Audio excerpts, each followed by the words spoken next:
merci.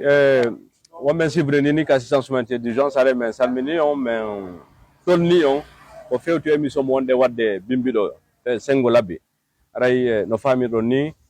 ide wondi do e o serdu mede o bandirawo meden do aray buy no geli no falti fi ko fewti programme makko aray c'est une sœur qui a vraiment un souci conjugal o immino do o yeyi ka Mariam Touré fi expliquant golmo fi ko fewti nden satene nde wondi e mudum aray fi yo partenaire be wallitomo aray wontida e modi makko wontida bibbe makko ben ara vraiment ande o ala parce que aray situation on no satti nder ton aray ko nder dum woni ko hebuden wallitibe en yejjiti en fi ko fewti programme makko aray en andintinay pour un petit rappel aray en fokkintinno fi ko fewti no hebira suudu ka wona kanko e bibbe makko ben aray non do andi tawi suudu hebike aray ko ma meuble ba haray ma buutu e danki ko dum do woni taw nécessité ara non ko hebo ka der suudu der ton aray wonno ko dum fokkintina en andintina frère Mamadjan ende no frère wondo ka leyde janane wonno ko fodi en o wawa en hendinde saabije galle makko den aray odo o wawa wonde don kanko e modi makko arabe wontida do e bibbe ben kono pratiquement yaari non jusqu'à la dernière minute finalement piji din change kanko frère Mamadjan o humpite wonde aray woni ko yani firti ko saati ippude ko tawata be nguure makko nden wobbe hebike wonirbe sifa o situation o do wonir non tawata wonunde ala ko be wona tawata ma ben don hendine ka ben do wona tay ala ko wawden donc ko dum don hanno do murandu wawa newade kono bay hari ballal hebike fi ko fewti danki e buutu fi hari susundum hebike ka dum do wona donc hande on a jugé nécessaire hendingol mo dum don ay stawi sundum hebaaki no gasa no tanjina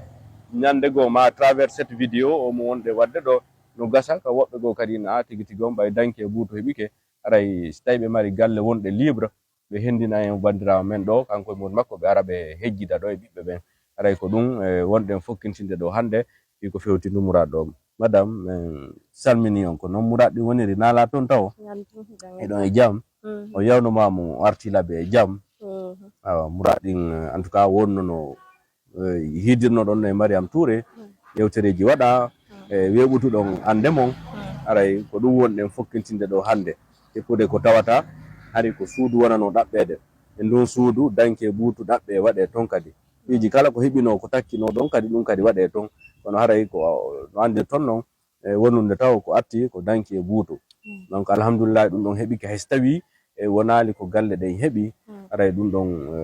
ko dum wadi sawi hande me wi yen tintudu waawen hendi me waawa hendinde on dum don kenenti aray ko dum nani haray adi kon taw mi hiwrato fo mi lando siawdi fo no e jam haray mi weltani ke be yardam be landi yimbuudi fi danki e o matla haray mi nibe albarka mo da yalla wadam be joddi aljanna amin onon kadi wonbe sabudum dobe haray on jaarama mo da albarka yalla wad barke golle monde yalla nawde yes harana baaw haray ko ikkiti don ko mi wolata fi ko mi nabani tanti Mariam message ko min yobe sipirmi video jandi haray na fi contre golle mabbe de mi wadiri dum aray bawto mi yawde mi wada yawo video mamu mi arta mi bisattendeji moƴƴa wona se yimbe noddi la yimbe an be innalan ko mi wadi do moƴƴa mi yehi mi wirti mudiya ko dum do wadi non ha mi miijiti mi nabani tanti Mariam non message min yobe sipirmu video ji ko fi dum do bayno mi connecté ke mi yi video ko be wadi ko on tuma mi noddi mudiya min min inni tanti Mariam yobe sipirmu video ji di kono be inni be sipirmata modi an inni kajjatu dum don na grave parce que ko an yehi inni yobe wad problem fus ala e dum min ko te saga min kadi ko mi wadiri parce que yimbe ben dum manni la moƴƴa be inni ko mi wadi do ko moƴƴa na hay bibbe am modi an inni fusa wada ko wadda do ko fusa wada min joni min ko mi torotoma ko ya folan fi Allah woti annabi ko mi wadi do si hawri mettima o inni lan kajjatu min nam o inni mi yafike ma aduna mi yafike ma lakara o inni dum do na fusuni o inni ko mi faala yere ko ya yejjutu hayda wadno o video ko yimbe noddata ma wowlata dum wadi fus o inni min kadi mi yejjiti fi o video mi woltata fi ɗum aduna mi woltata par ce que hay mi darali video ngo yimɓe ɓe wolla wowlan oyni kono na ella an kadi waɗɗa ko fi no wontidire oyni min ɗum na probléme non oyni fu sa waɗala mi yaafi hen haray ko fi ɗum ɗon mi naɓir non on message ɗon ko fi fewti kon télé ma modi an na ɗum na fi mon na fi contre golle mon haray yimɓe ɓe mi yi haalaji bus andi ko ɓe innata ko wo sa heeɓi ande ko ɗon andata giɗo ma e gaño ma yimɓe ɓen ala ko ɓe wowlalina ko seeɗaɓe woni ko suttinila haray noon min komi innata tanti mariame ko feƴƴi kon fi allah yoɓe yaafu haray mi hendike buutu o e danki kin komi faala fi allah hatta hay joni koyeɓe wonanan sabu mi heɓa ballal ɓuri ɗum ɗon heɓanami modi an artira kañum e paypuyangol vous avez compris en tout cas vraiment majjan holnoɓe fondo fi sundum merci beaucoup e weltantoɓe par ce que andi on tun yoni une façon en hewti madame Kadiatou ka yeeya ɓen danɓe maintenant ensemble on va discuter avec le propriétaire du lit menuisier ɓen ɓe yeeto en ko honno muraɗi ɗi woniri maître menuisier aɗa yen wacca hakke voilà donc haray men hewti ka mon ɗo pardon aɗa meɗen hewti ka mon ɗo fi ko fewti o danki fi o bandirawo meɗen haray min ganda ko honno danɗe mon ɗen sifori min hiƴi kiiɗo ganda kiiɗo honno ki woniri kiiɗo ko 1,600,000 mais ɓay noon haray toujours on tigi on wona fiinde wotere no ɗaɓɓude on onon kadi wawi on accande ha 1,500,000 sodugo d'accord on ko ɗo woni fi sodugol 1,500,000 fi sodugo 1,500,000 fi sodugo donc ɗutata ko wawi on accande ha ɗo ɗutata ko ɓuri ɗon donc ko ɗon men woni e yeeyude fi kiiɗo sina ɗum ara e fusi alta d'accord donc haray ko kiiɗo danki kiiɗo danki wonɗen sodude 1,500,000 d'accord haray en faami ko 1,600,000 danki kin kono kamɓe kadi ɓe wi ɓe ɗuytani en ha 1,500,000 donc haray ko ɗum wonɗen darde sen sooday kiiɗo danki heureusement ko ɗin mbuuɗi kadi ari 1,500,000 donc on va chez ce lit daren kadi ko honno heɓirte matelas o donc kay meɗe waɗi ɗo kaydu ɗum fi tanti Kadiatou donc ndareɗo so tawi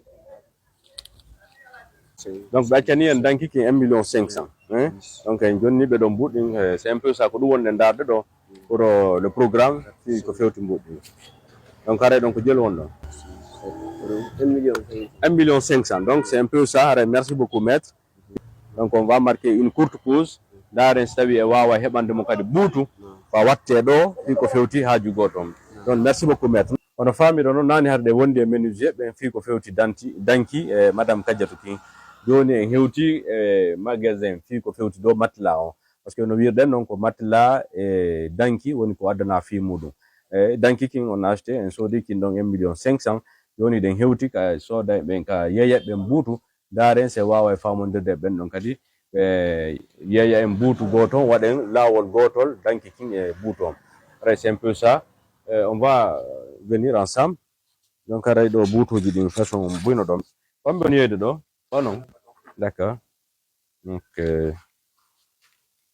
joni oɗo buutu ko jeelu oɗo ko 1,800,000 1,800 ɗum toon ha jeelu oɗo no yeeyo ha 1,700,000 d'accord par souci donc ɗon on ɗuytata ko ha ɓuri ɗum oɗo ko ha ɗo wato yeeyade d'accord aɗa ɗi to noon ɗiɗo meɗa yeeya 1,500,000 no ga yeeteɗi kadi 1,500,000 ɗiɗo meɗa yeeya 1,150,000 premier prix mais no ɗum to seeɗa d'accord ɗi ga noon ɗiɗo ko meɗa yeeya ɗiɗo kadi 1,300,000 donc ɗiɗo noon heɗi kelɗi ko ɗiɗo ɓuri kellude ɗum ɗo ɓuri moƴƴude tata so on tigi waali ke mum ɓandu ɗum musata kadi sa weƴƴitita kana edi ko wondi e poore kon mbay haray koko wondi e garantie kon ko ɗum noon haray ɗaynodirali d'accord oɗo yiɗi ɗon jeelu 1,150,000 ɗum tan ɗo men ha jeelu oɗo mi wawa yomo accande ha 1,000,000 ha 1,000,000 ha 1,000,000 d'accord non oɗo waccana men mo 1,000,000 ƴurtata ko ɓuri ɗon oɗo ko ha ɗo wato yeeyade d'accord y a pas de problème ok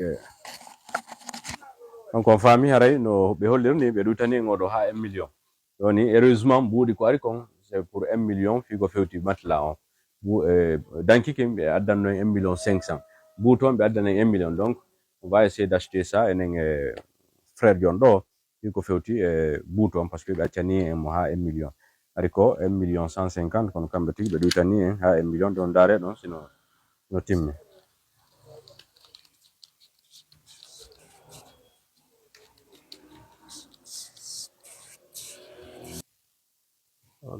no timmine merci beaucoup nan ara mi weltike buy ko ɗuytan ɗon men kon ko fewti coggu mum kadi aray c'est un peu ça aray après danki king aray en soodi buutu on aray kadiatu c'est un peu ça donc voici tomates là en jetta e ɗo buutu c'est bon je pense aray mbuuɗi ardi ɗin ko 1 million en yewtidi enen e yeyeɓɓen ha 1 million kamɓe tigi ɓe accani en ɗum donc vous avez compris fidèles auditeurs chers partenaires aray tout s'est passé à sa présence tawde makko ko men woni ko ardi e buutu on e danki king fof woni ko yetti comme ça se doit aray kanko tigi o suɓike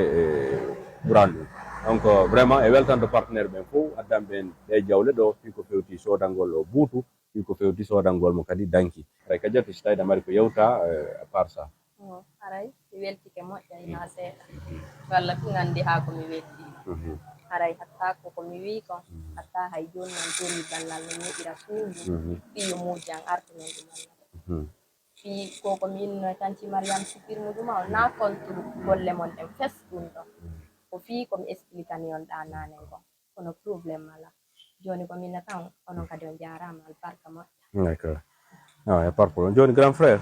joni wallidiren ɗo daren se wawa yaltinde bouton waɗnen ka dankiɗa tara ko honno wawata transporter de s'il faut nan d'accord voilà donc là on a réussi à acheter les deux ko fewti matelas on ko fewti danki king haray fof timmi donc haray ko danki makko kinni danki king 4 places wondude e buutu matelas on haray ɗum ɗon fof woni ko sooda haray merci vraiment merci à tous nos partenaires ko fewti o haaju ɗo ko fewti wallitagol o bandirawo meɗen inchallah haray meɗen sokkeje moɗon fi kala ko homodiri e ballal merci au revoir